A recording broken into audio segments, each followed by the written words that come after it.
Alors, un petit travail de mathématiques sur les résolutions de problèmes. On a commencé à le regarder hier, donc on te racontait que Matt va à la pêche sous la glace avec son papa.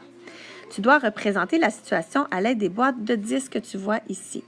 Ensuite, tu écris la phrase mathématique qui est représentée. Donc, dans A, le papa de Matt a apporté 10 vers de terre et autant, on a parlé de autant tantôt, de mouches.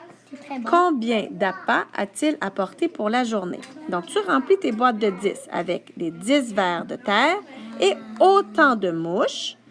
Et tu me dis, au total, combien tu as d'appâts? Tu dois faire la phrase mathématique et m'écrire la réponse ici. Pour B, la maman de Matt a fait 12 biscuits. 12 biscuits. Tu pourrais utiliser ton crayon et souligner aussi les informations, encadrer ta question, ce serait très important. Donc, Matt a fait 12 biscuits.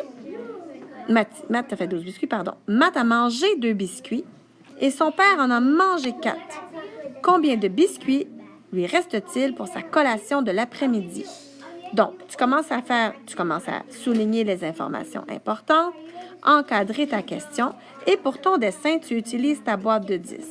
Donc, tu vas m'indiquer tes 12 biscuits, tu vas me montrer que Matt en a mangé 2 et que son père en a mangé 4 autres et tu vas faire ta phrase mathématique et m'indiquer le nombre de biscuits total.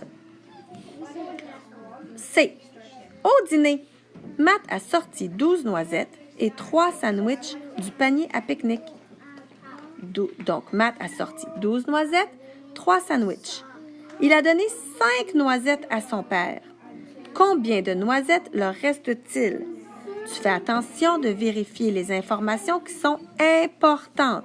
Peut-être que toutes les informations ne sont pas importantes. Je répète, Matt a sorti 12 noisettes et 3 sandwichs du panier. Il a donné 5 noisettes à son père. Combien de noisettes reste-t-il?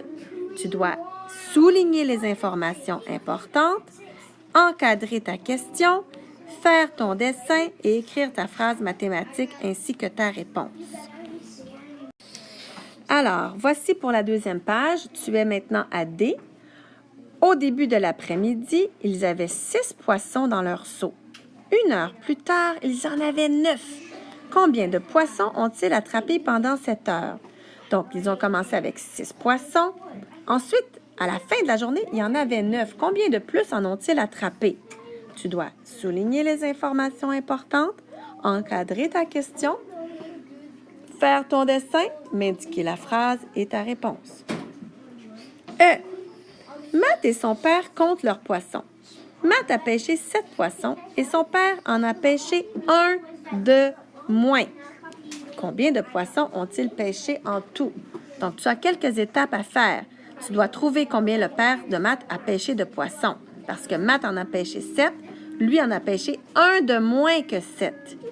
Et ensuite, combien de poissons ont-ils pêché en tout? Le dessin, la phrase mathématique.